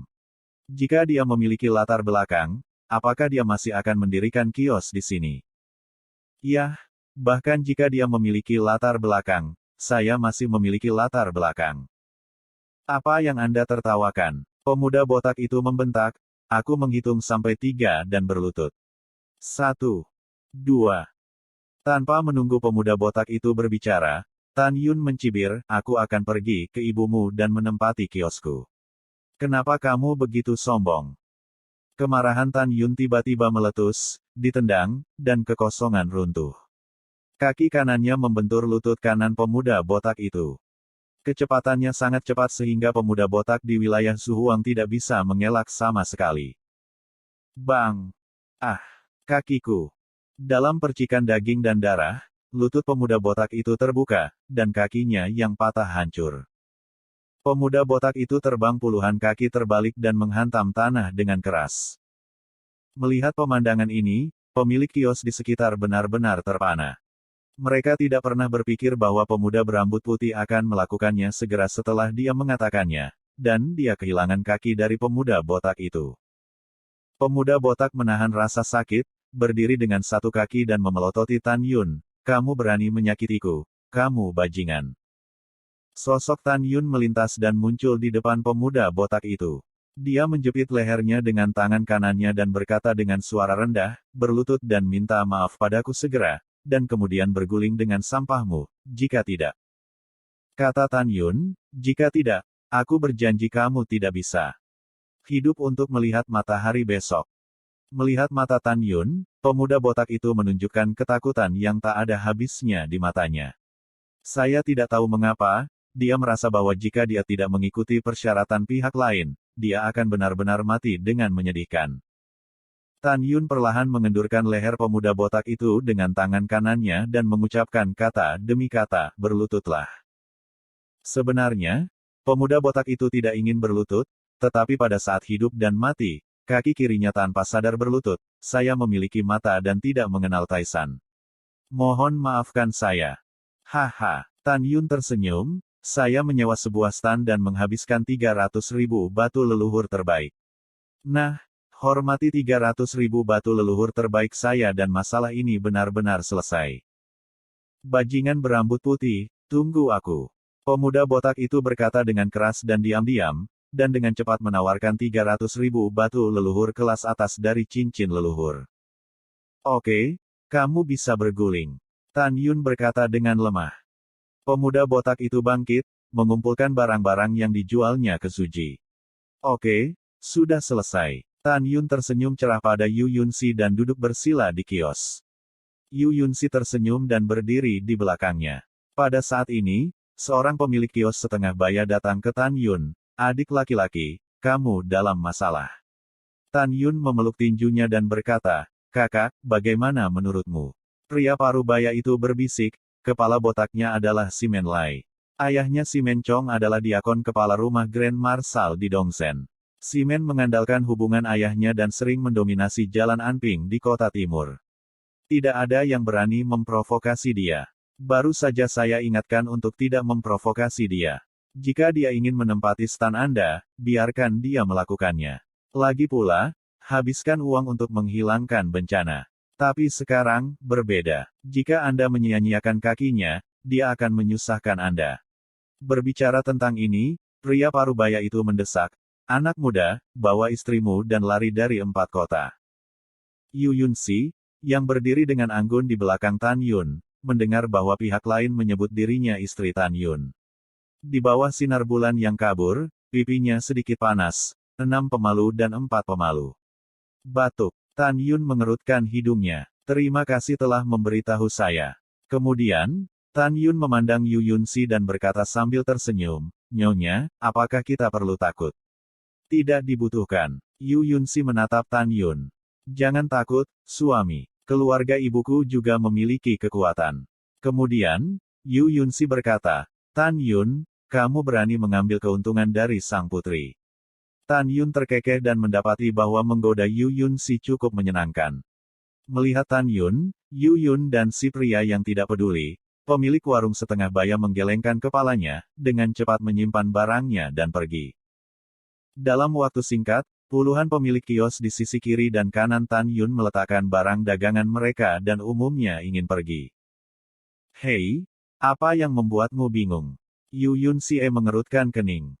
Pemilik warung memandang Tan Yun, sebagian dengan simpati, sebagian dengan ejekan dan kemarahan, dan sebagian memandang Tan Yun seolah-olah mereka idiot. Tidak akan pergi dan menunggumu membawa bencana ke kolam ikan. Aku bah. Itu dia. Jika kalian berdua ingin mati, kamu akan menemukan tempat di mana tidak ada yang akan mati. Apa yang dipasang di sini? Itu membuat kami membayarnya, tetapi kami tidak berani tinggal di sini. Kalian berdua penjahat. Kalian berdua pasangan yang bodoh, apakah Simon Lai yang bisa kamu provokasi? Kakak Liu menyuruhmu melarikan diri sekarang, tetapi kamu tidak pergi, jadi kita harus pergi. Petik 2. Mendengar pidato itu, Yu Yunsi sangat marah sehingga tubuhnya yang halus sedikit bergetar, dan sepasang wanita gemuk melambaikan riak indah di depan dadanya. Jangan marah. Tidak ada gunanya marah dengan orang-orang ini yang tidak membedakan yang benar dan yang salah. Setelah Tan Yun menghibur Yu Yunsi, dia tiba-tiba bangkit dan melirik belasan pemilik warung. Pada saat ini, tidak ada seorang pun dalam jarak 300 kaki di kedua sisi Tan Yun.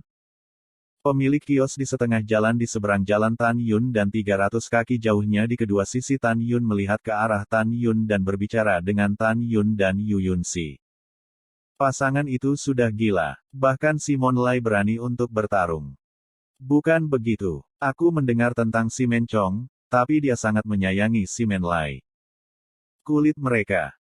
Mendengar pidato itu, Yu Yunsi mencibir, sekelompok sok putus asa. Yah. Jangan memperhatikan mereka. Tan Yun meregangkan pinggangnya sambil tersenyum. Mulailah membuat kios. Yah. Aku tidak tahu banyak tentang mereka. Yu Yunsi cemberut, dengan banyak rasa. Tabrakan. Dengan suara emas dan besi, 3.000 pedang suci keluar dari cincin Tan Yunzu dan memenuhi seluruh bilik. Dengan lambaian tangan kanannya, Tan Yun segera membagi 3.000 pedang dewa menjadi 3 tumpukan, perlengkapan Raja Leluhur Terbaik, perlengkapan Kaisar Leluhur Terbaik, dan perlengkapan Kaisar Leluhur Terbaik. Berdengung.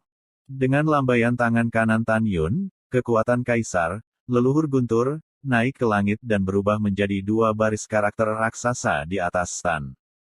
Penjualan perlengkapan Raja Leluhur, Kaisar Leluhur barang-barang dan barang-barang Kaisar Leluhur, baik tingkat rendah atau menengah, kelas atas dan kelas atas. Jual api kuno dengan atribut es dan api penjara api kuno, dan api kuno panggung Zuang, panggung Zuhuang dan panggung Sudi, apakah itu lebih rendah, menengah, atas atau terbaik, semuanya dijual 3 kali lipat dari harga pasar. 2 baris karakter raksasa yang diringkas oleh kekuatan Kaisar Leluhur Tan Yunarei sangat mempesona di malam hari. Itu segera menarik pejalan kaki di jalan utama Jalan Anping di kota timur dan jalan pintas di sekitarnya, menyebabkan sensasi. Ya Tuhan, apakah saya salah membacanya? Semua senjata ajaib yang dijual di sana diskon 60%. Ya, dan api kuno di penjara api kuno hanya dijual dengan harga 3 kali lipat. Apakah itu benar atau salah? Toko-toko lain menjual api kuno lebih dari 5 kali harga pasar. Ayo pergi dan lihat. Jika itu benar, kita akan buru-buru membelinya, kalau tidak kita akan terlambat. Dalam waktu singkat, jalan utama yang sangat lebar di depan stan Tan Yun dipenuhi orang. Pada saat yang sama, orang lain datang untuk mendengar berita itu, termasuk mereka yang berada di wilayah Raja Leluhur, wilayah Kaisar Leluhur, wilayah Kaisar Leluhur, dan wilayah Suci Leluhur. Tidak ada keraguan bahwa senjata ajaib yang dijual oleh Tan Yun memiliki godaan besar untuk orang-orang di bawah tanah suci leluhur. Lagi pula, ini diskon 60%. Tidak diragukan lagi bahwa kayu bakar kuno yang dijual oleh Tan Yun memiliki godaan yang fatal bagi semua orang. Selama Anda menghabiskan 3 kali harga, Anda dapat menjual 5 kali atau bahkan lebih tinggi. Pada saat yang sama, di tengah jalan Anping, kota timur, ada aula yang luar biasa, Paviliun Dewa Wanbao. Di lantai atas Paviliun Dewa, seorang lelaki tua berambut putih yang duduk berlutut dalam kesepakatan tiba-tiba membuka matanya. Matanya yang keruh menunjukkan warna keserakahan dan bergumam pada dirinya sendiri, apakah anak ini benar-benar memiliki kayu bakar kuno? Nama lelaki tua berambut putih itu adalah Wan Chen. Dia adalah penguasa Paviliun Dewa Wanbao. Dia serakah akan uang sepanjang hidupnya. Pada saat yang sama, tokonya adalah yang terbesar di Jalan Anping, Kota Timur. Bisa dibayangkan bahwa dia pasti memiliki latar belakang. Suara mendesing. Wan Chen menghilang begitu saja. Pada saat berikutnya, dia muncul di luar Paviliun Dewa Wanbao. Pada saat ini, kerumunan yang mengantri untuk membeli barang-barang Tan Yun telah diblokir di depannya. Minggir, suara Wan Chen dingin. Ketika mereka melihat Wan Chen, mereka sepertinya memikirkan sesuatu. Mereka semua tampak hormat untuk menghindari di kedua sisi dan menyerahkan saluran manusia ke stan Tan Yun. Pada waktu bersamaan, stan Tan Yun berisik. Saudaraku, apakah semua senjata ajaib di depanmu diskon 60%? Saudaraku, apakah kamu benar-benar memiliki kayu bakar kuno? Apakah semua senjata ajaibmu benar? Apakah apimu nyata? Tan Yun tersenyum. Meskipun suaranya ringan, itu jelas masuk ke telinga semua orang. Tolong diam dan biarkan aku mengatakan beberapa patah kata. Pada saat itu, semua orang diam, dan Wan Chen juga datang sejauh 10 kaki. Di depan stan. Tan Yun berkata, pertama-tama, saya jamin bahwa senjata ajaib dan kayu bakar yang dijual adalah asli. Kedua, saya jauh lebih dari 3.000 pedang ilahi di mimbar. Ada lebih dari 800.000 senjata ajaib, seperti perlengkapan Raja Leluhur, perlengkapan Kaisar Leluhur dan semua jenis pedang ajaib, pisau ajaib, senjata ajaib, dan sebagainya. Atribut es dan api dari tahap Zuang, tahap Zuhuang, dan tahap Sudi memiliki total lebih dari 50.000 api kuno. Alasan mengapa Tan Yun memiliki begitu banyak senjata ajaib secara alami adalah barang rampasannya. Bagaimanapun, dia membunuh puluhan ribu orang. Selain itu, ia juga menemukan cincin leluhur setelah kematian 30.000 orang dari Sekte Dewa yang berbahagia dan lebih dari 40.000 orang dari dinasti leluhur Shizu di Jurang Api Kuno. Setiap orang memiliki lebih dari satu senjata ajaib di cincin leluhurnya, jadi dia memiliki lebih dari 800.000 senjata ajaib untuk dijual. Saya tahu bahwa meskipun ada banyak senjata ajaib, masih ada banyak biksu tetapi sedikit. Oleh karena itu, saya menyarankan agar mereka yang mampu membelinya, harap mengantre untuk membelinya. Kami melakukan inspeksi di tempat dan tidak akan bertanggung jawab atas pembelian. Selain itu, kami akan membayar 100 untuk setiap palsu. Juga, saya minta maaf. Yang paling penting adalah saya hanya menginginkan batu leluhur terbaik. Jika saya tidak memiliki batu leluhur terbaik, saya tidak akan menjualnya bahkan jika Anda memberi saya 10 kali lipat harganya. Aku sudah menyelesaikan apa yang harus kukatakan. Setelah kata-kata Tan Yun, Yu Yunxi tersenyum pada Tan Yun Yingying dan segera menatap orang-orang. Pembeli dapat menyerahkan batu leluhur kepada saya dan membayar terlebih dahulu lalu mengambil barangnya. Ada juga yang merayu dan mengganggu pesanan pembelian. Mereka tidak akan menjualnya. Mencium pidato itu, Tan Yun mengacungkan jempol pada Yu Yunxi. Pembeli juga tenang. Seorang pria muda di depan tim, Zhuangjing Erzong dan pakaian biasa, melangkah maju dan hendak membayar Yu Yunxi sushi terbaik. Tiba-tiba, sebuah suara tua terdengar, tunggu. Mata pemuda itu berubah sedih, tetapi ketika dia melihat Wan Chen, dia segera dengan hormat berkata, saya tidak tahu apa yang dikatakan Tuan Wan. Wan Chen langsung mengabaikan bocah itu. Dia memandang Tan Yun dan berkata dengan bermartabat, anak muda, Anda menginginkan semua senjata ajaib Anda, kayu bakar kuno, dan usia tua. Silakan tentukan harganya.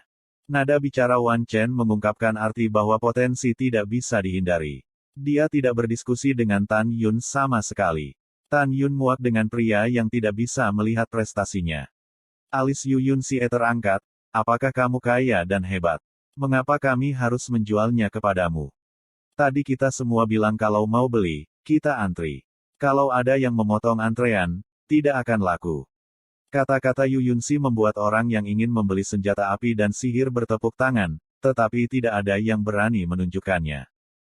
Gadis kecil, maksudmu kamu tidak ingin menjualnya kepada lelaki tua itu? Mata Wan Chen dingin.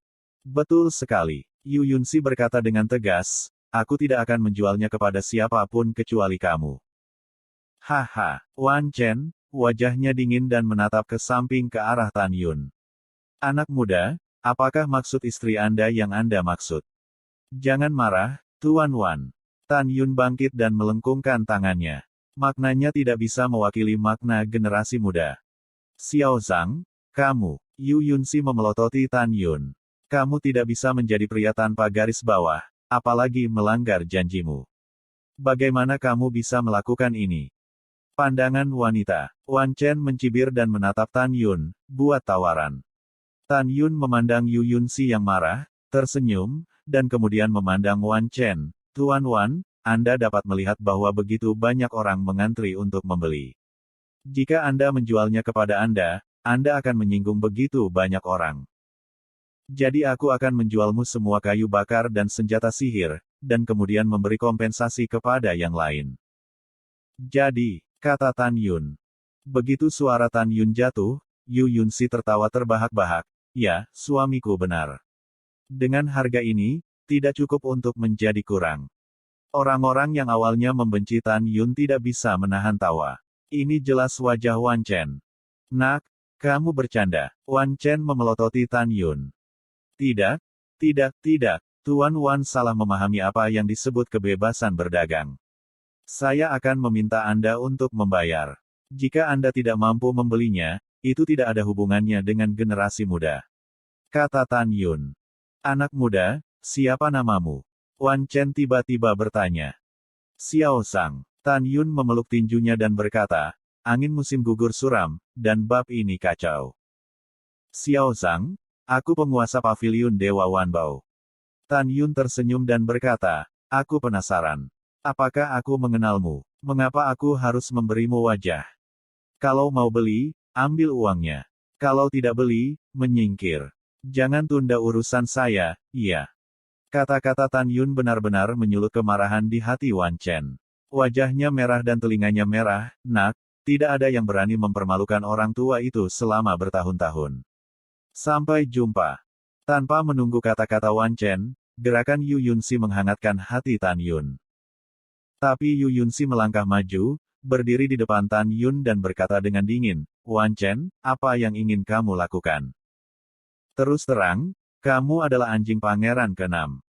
Ada apa? Kami melakukan bisnis secara normal. Apakah Anda mencoba membunuh kami? Atau apakah Anda berpura-pura cukup kuat untuk mengabaikan aturan 4 kota? Begitu banyak orang yang menonton. Kamu memiliki kemampuan untuk menggerakkan kami.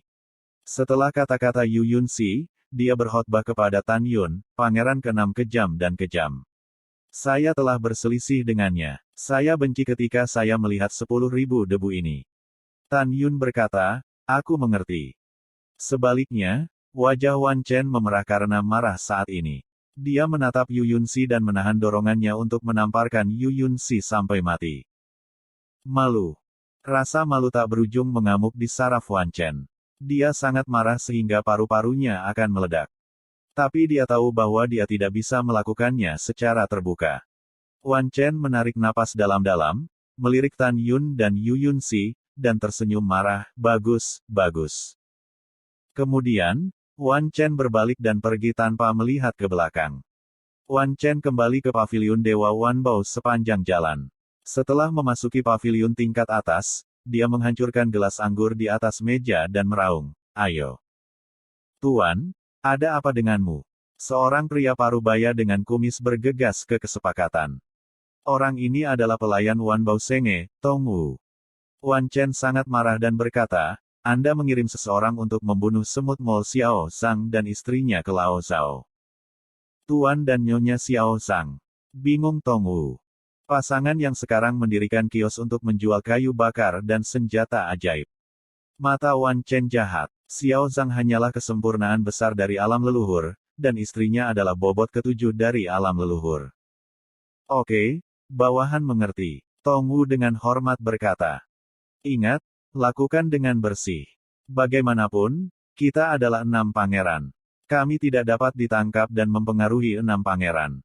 Wan Chen memerintahkan, setelah membunuh keduanya, ingatlah untuk membawa kembali semua barang-barang mereka. Tuan, jangan khawatir, bawahan Anda harus melakukannya. Tuhan tidak mengetahuinya. Tong Wu tersenyum muram dan keluar dari kesepakatan. Wajah Wan Chen sangat pucat. Saya seorang pangeran ke-6. Saya dipermalukan oleh 2 semut mol yang mendirikan kios. Saya juga marah. Pada saat yang sama, Jalan Anping, Dongzhen. Di 300 Xianli Timur Jalan Anping di Dongzhen, ada sebuah rumah megah, rumah marsekal di Dongzhen. Di bawah sinar bulan yang kabur, seorang pelayan bergegas melewati paviliun dan langsung pergi ke aula diaken umum yang besar. Di aula kepala diakon, Simen, diakon kepala, duduk di kursi kekaisaran dengan bermartabat, dan memanggil 8 diaken rumah Grand Marshal di Dongzhen untuk mengumumkan perintah apa. Si Mencong berusia sekitar 60 tahun. Dia memiliki kekuatan 3 kali lipat di alam leluhur, dan kedelapan diaken di depannya berada di alam leluhur yang agung dan sempurna. Dari fakta bahwa dia memiliki kultivasi terendah, tetapi dapat duduk sebagai kepala diaken, kita dapat melihat bahwa dia sangat dicintai oleh pengurus rumah tangga yang lama. Memang, pengurus rumah tangga tua di rumah Grand Marshal di Dongzhen adalah ayah baptis si Mencong.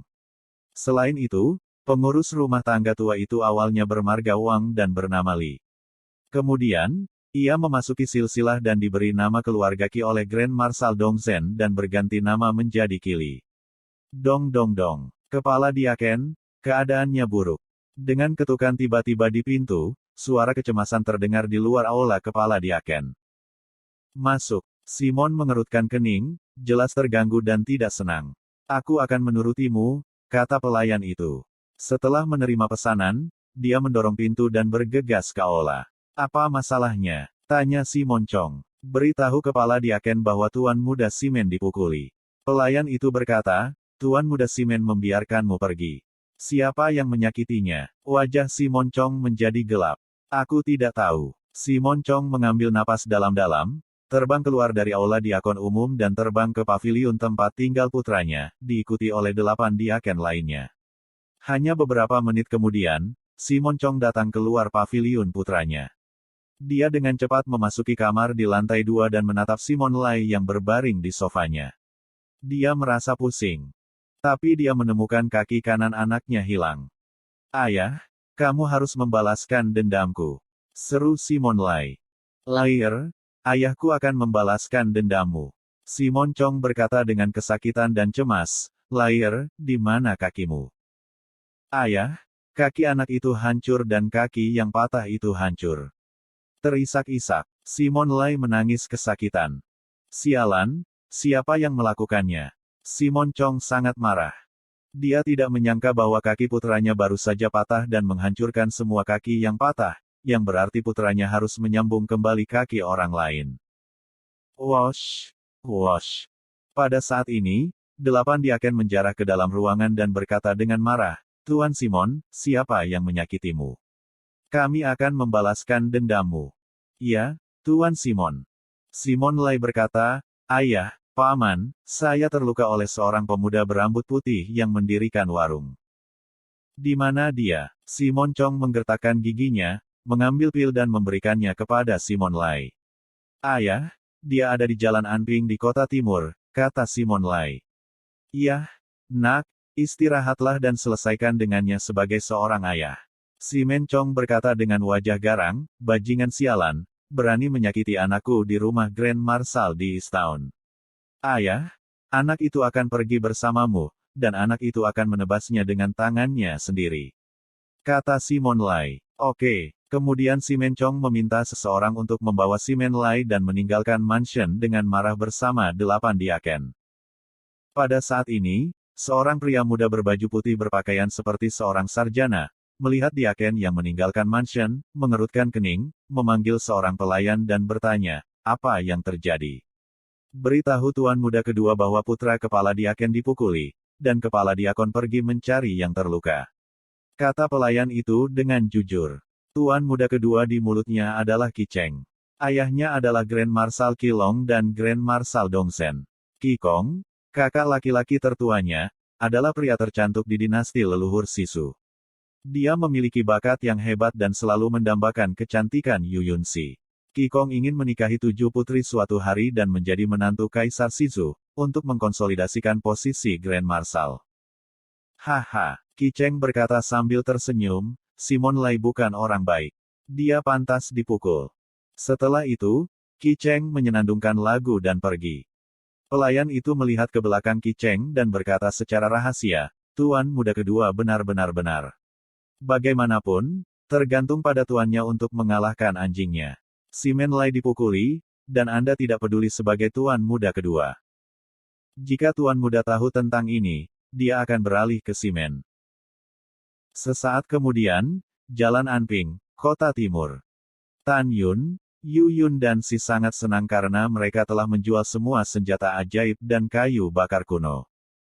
Kebahagiaan mereka berbeda. Tan Yun senang karena setelah menjual barang, dia mendapat 320 miliar batu leluhur kelas atas.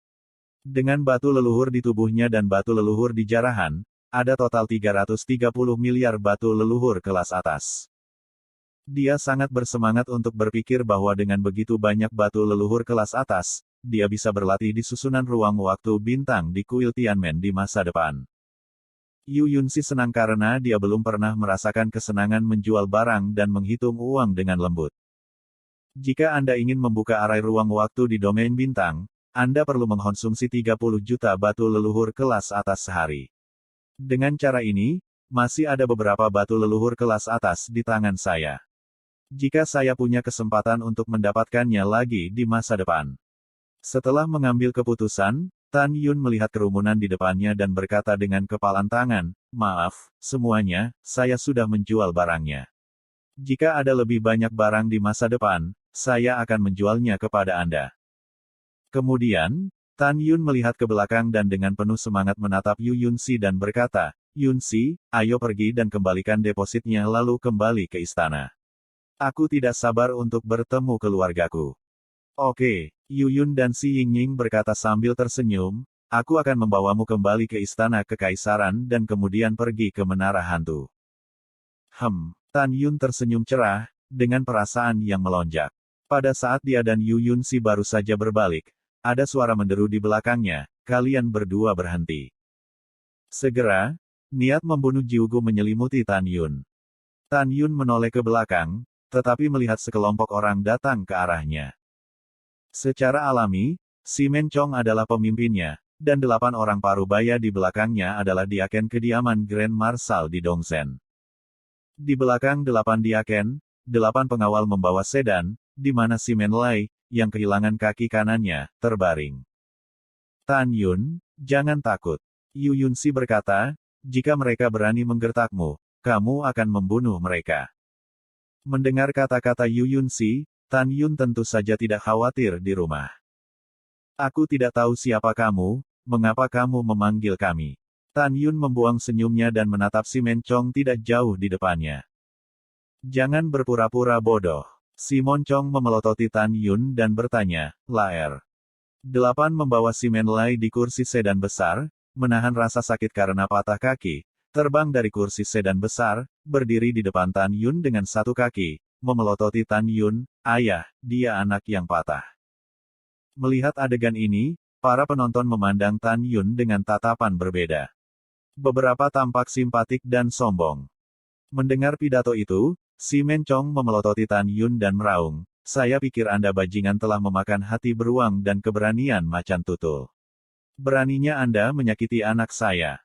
Berdengung. Tiba-tiba, Si Mencongshi melepaskan napas 3 kali lipat dari alam leluhur. Nafas yang mengerikan membuat kekosongan muncul retakan yang mengejutkan, diselimuti Tan Yun dan mencoba memenjarakan Tan Yun. Kemudian Si Mencong mencibir, "Laer, ayahku telah memenjarakannya.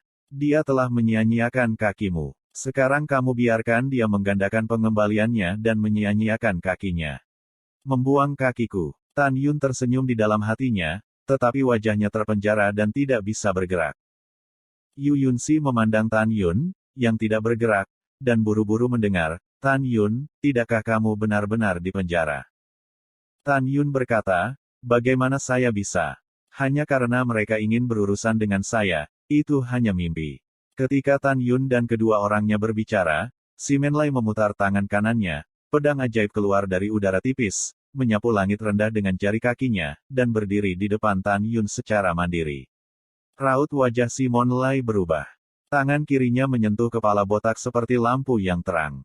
Tangan kanannya menunjuk ke Tan Yun dengan pedang dan berkata dengan senyum muram, "Dasar bodoh, tunggu aku.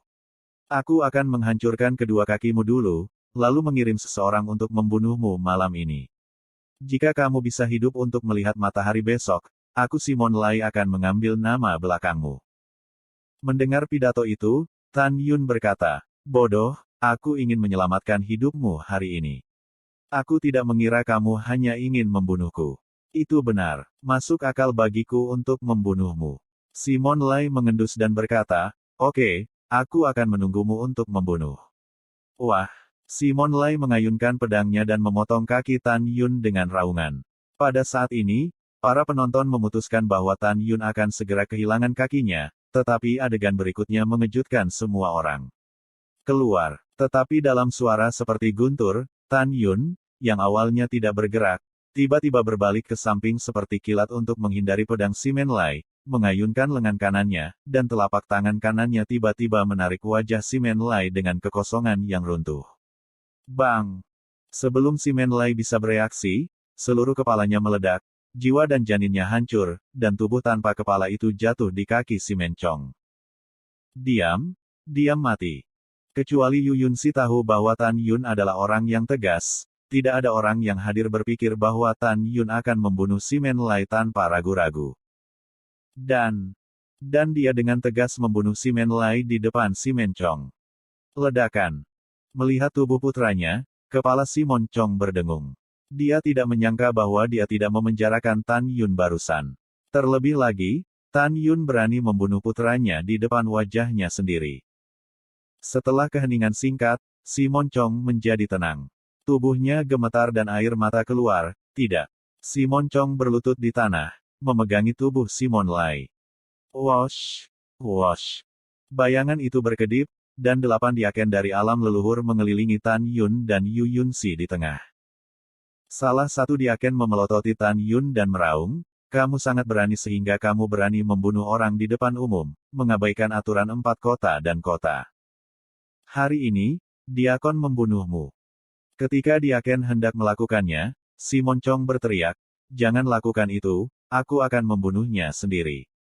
Kamu awasi dia." 8 diaken berkata serempak, "Bawahan, patuh." Si Mencong memegang tubuh si Men Lai, melihat sekeliling pada para penonton dan mengutuk, "Keluar dari sini."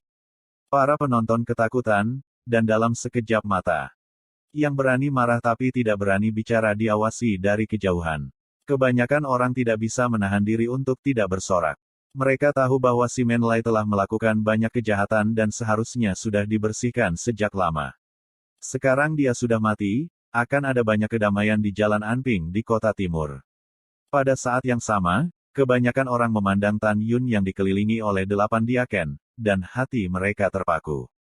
Dalam pandangan mereka, Tan Yun sudah mati. "Nak, anakku." Si Mencong memegang tubuh si Men Lai dan menangis.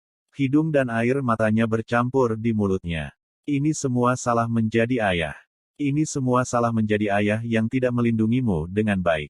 Dikelilingi oleh Tan Yun, dia berkata dengan ringan, "Tentu saja itu salahmu. Bukannya kamu tidak melindunginya. Putramu melakukan segala macam kejahatan.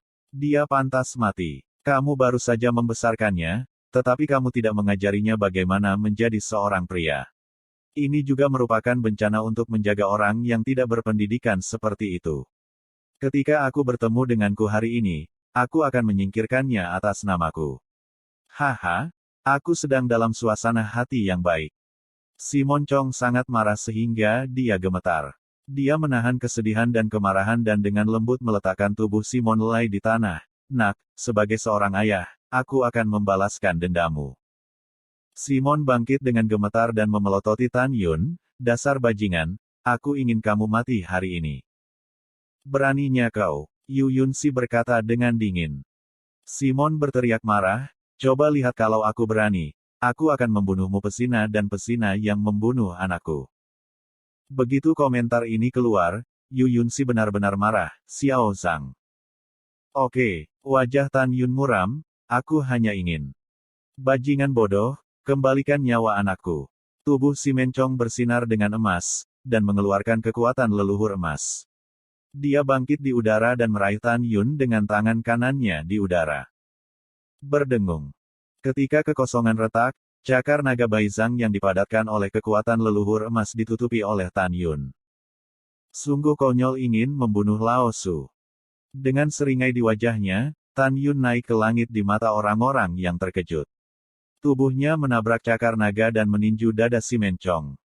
Dengan kecepatan tantangan lompatan katak Tan Yun, bahkan 3 kekuatan Su Shengjing pun bisa. Kecepatan Tan Yun sangat cepat sehingga si Mencong Gen tidak bisa bereaksi, jadi dia dipukul di bagian dada dengan pukulan. Bang! Klik! Suara tumpul pahat ditelan oleh suara patah tulang yang jelas. Dada si Mencong runtuh, beberapa tulang rusuk patah, dan mulutnya menyemburkan darah. Itu seperti layang-layang yang rusak, yang jatuh dengan keras ke tanah. Wow! Setelah si Moncong jatuh ke tanah, seteguk darah menyembur keluar dari mulutnya lagi, dan darah merah menyembur keluar dari dadanya. Tan Yungen tidak menggunakan semua kekuatannya, jika tidak si Mencong akan mati tanpa seluruh tubuh. Si Mencong berjuang untuk bangun, tetapi dia tidak berdaya. Matanya merah dan menatap Tan Yun. Dia meraung lemah, ikutlah denganku dan bunuh dia. Aku akan bertanggung jawab jika terjadi sesuatu. Itu diakon kepala. 8 diaken, yang penuh dengan kaisar leluhur, mengorbankan pedang ilahi, bangkit di bawah sinar bulan yang kabur, melepaskan bilah pedang, dan membunuh Tan Yun dengan kekosongan yang rusak. Pada saat ini, salah satu dari 8 pengawal rumah Grand Marshal di Dongzhen dengan cepat melewati jalan Anping di Dongzhen dan pergi menuju rumah Grand Marshal di Dongzhen. Jelas sekali mereka sedang mencari seseorang. Hongmeng Shenbu. Karena kamu ingin membunuhku, kamu semua mati. Tan Yun menggunakan langkah ilahi Hongmeng untuk menghindari pedang yang dipotong oleh diaken di udara. Tangan kanannya memutar cakarnya dan menggenggam pergelangan tangan kanan diaken. Oh, tanganku.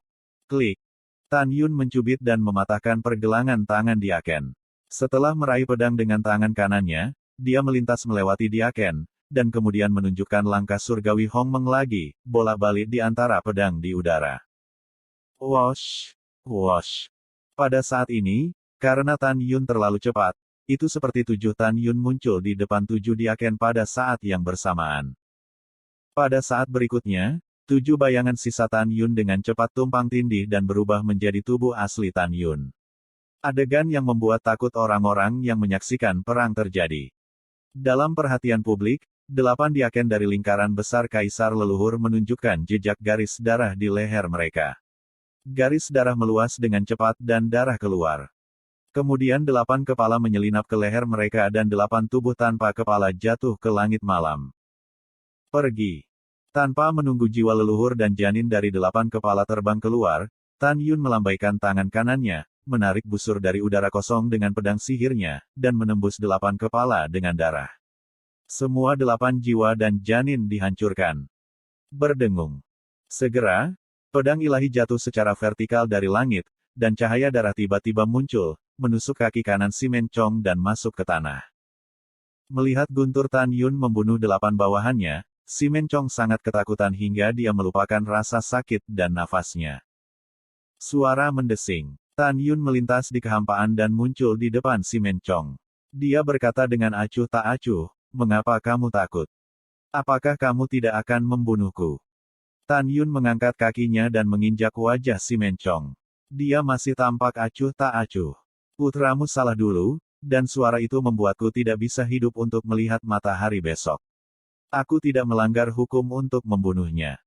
Tapi sayangnya, jika kamu ingin membunuhku, kamu melanggar hukum. Yang lebih disayangkan adalah kamu tidak memiliki kemampuan untuk membunuhku, dan masuk akal bagiku untuk membunuhmu." Mata si Moncong ketakutan dan suaranya lemah. Kamu berbicara omong kosong. Kamu memfitnah anakku dan mengatakan bahwa anakku berkhotbah untuk membunuhmu. Kamu tidak bisa membunuhku, atau kamu akan menyesalinya. Si Mencong berteriak dengan sekuat tenaga. "Saya adalah kepala diaken dari rumah Grand Marshal di East Town. Selama Anda membiarkan saya pergi, saya bisa melupakan masa lalu. Jika kamu membunuhku, kamu dan istrimu akan mati." Mata Tan Yun menjadi semakin dingin. Ini adalah ibu kota kekaisaran dari dinasti leluhur Sisu. Jangan bilang kamu melanggar hukum.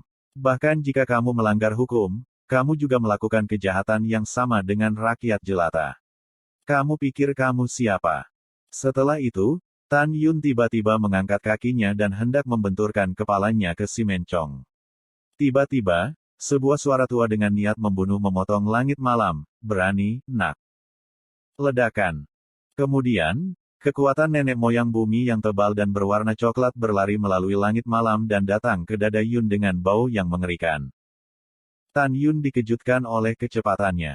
Ketika dia tidak bisa mengelak, Tan Yun menawarkan baju besi Zantianzu yang diberikan oleh Fang Zixi. Bang! Setelah kekuatan leluhur menghantam dada Tan Yun terlempar ke udara, terpental ke tanah, memukul beberapa kali, dan jatuh ke tanah. Uff! Tan Yun membusungkan seteguk darah. Meskipun ia dilindungi oleh baju besi, organ internalnya masih trauma. Untungnya, itu tidak masalah. Xiao Zhang, hati Yu Yunxi terbakar. Dia terbang di depan Tan Yun dan berkata dengan mata khawatir, "Ada apa denganmu?" "Tidak ada, jangan khawatir." Tan Yun batuk seteguk darah dan berdiri dengan bantuan Yu Yunxi. Dingin. Saat ini, Tan Yun terlihat dingin dan mengerikan. "Saya khawatir akan lebih atau kurang berbahaya jika saya tidak hanya memiliki baju besi Zantiansu." Suara mendesing. Pada saat ini, dua berkas cahaya jatuh dari langit dan berubah menjadi seorang lelaki tua dan seorang pemuda di depan si Mencong. Pria tua itu berusia sekitar 90 tahun dengan rambut putih.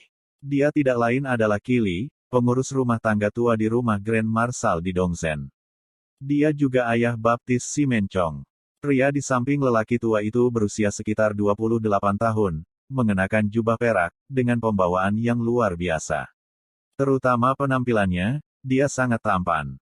Pemuda itu bukan siapa-siapa. Itu adalah, jangan khawatir, ayah baptis yang akan memutuskan untukmu, yang terkenal di dinasti leluhur Sisu. Kili berkata dan melirik tubuh tanpa kepala si Menlai di tanah. Terus terang, dia menghargai putranya, tetapi dia tidak menyukai cucunya dari lubuk hatinya. Namun meski begitu, bagaimanapun juga, si Monlai telah memanggil kakeknya, dan balas dendam ini harus dibalaskan. Setelah Kili menjawab si Mencong, dia membungkuk kepada Kikong dan berkata, "Tuan muda, Anda dapat menyerahkan masalah ini kepada budak tua itu. Anda tidak perlu melakukannya." Kikong mengangguk. Sepertinya dia menyimpan kata-kata seperti emas. Pada saat ini, para wanita di kerumunan memandang Kikong dan berteriak, "Wow! Saya akhirnya melihat Tuan Muda Qi. Ya, wow, sangat tampan. Jika saya bisa menikahi Tuan Qi, saya akan mati." "Yah, jangan bermimpi. Hanya 7 putri yang pantas mendapatkan pria seperti Tuan Qi."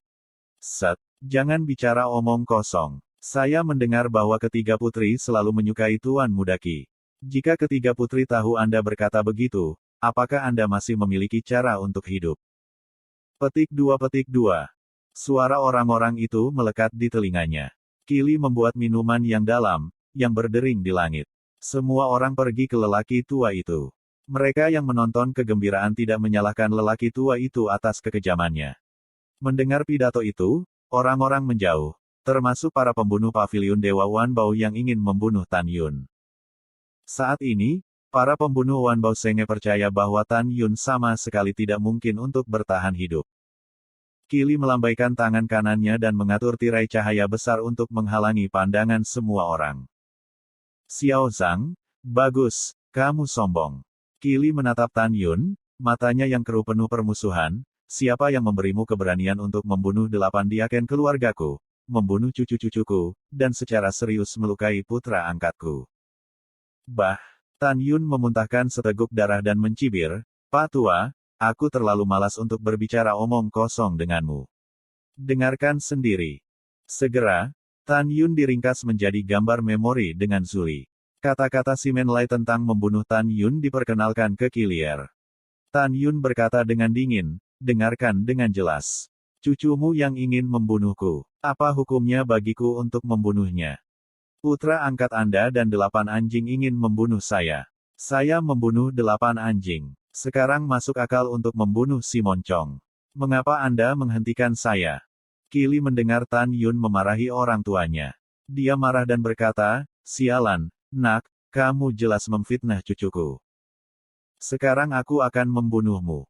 Ketika Qi segera mulai menyerang Tan Yun, Yu Yunxi membalikkan tangan kanannya, dan sebuah token yang diukir dengan 7 putri Kaisar Yu, tiba-tiba muncul di jari gioknya yang ramping. "Beraninya kau berlutut untuk sang putri." Begitu suara itu jatuh, Yu Yunxi memecahkan teknik mengubah penampilan dan mengembalikan penampilan hal-hal yang indah. Tapi sekarang dia terlihat sangat dingin. "7 putri." Kili menatap Yu Yunxi. Tubuh tuanya gemetar ketakutan, dan dahinya dipenuhi butiran keringat. Celepuk. Kili berlutut di depan Yu Yunsi dengan tatapan ketakutan dan menundukkan kepalanya. Penjahat itu bersujud kepada 7 putri. Saya tidak tahu Anda adalah 7 putri. Saya telah menyinggung Anda. Mohon maafkan saya. Yunsi, bagaimana kabarmu? Qikong memandang Yu Yunsi dan mengungkapkan kekagumannya. Kenapa? Tidak bisakah itu aku? Yu Yunsi berkata dengan dingin, jika sang putri tidak menunjukkan wajah aslinya, apakah Anda akan membiarkan pengurus rumah yang lama membunuh saya dan pengawal pribadi saya? Yunsi, apakah kamu tidak tahu orang macam apa aku ini? Bagaimana aku bisa membiarkan bawahanku melakukan itu? Qikong berkata, berbalik untuk memelototi Kili dan memarahi, lihat anak angkatmu. Kamu berani membunuh 7 putri. Apa yang kamu lakukan? Setelah teguran itu, Qikong berkata, jangan biarkan Simen memuja perbuatan baikku dan membunuhku.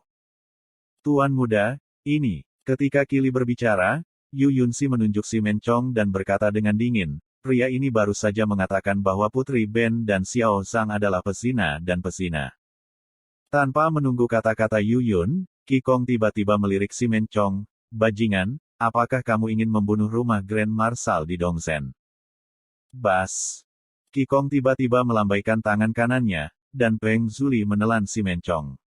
Jiwa, janin, dan tulangnya semuanya hancur.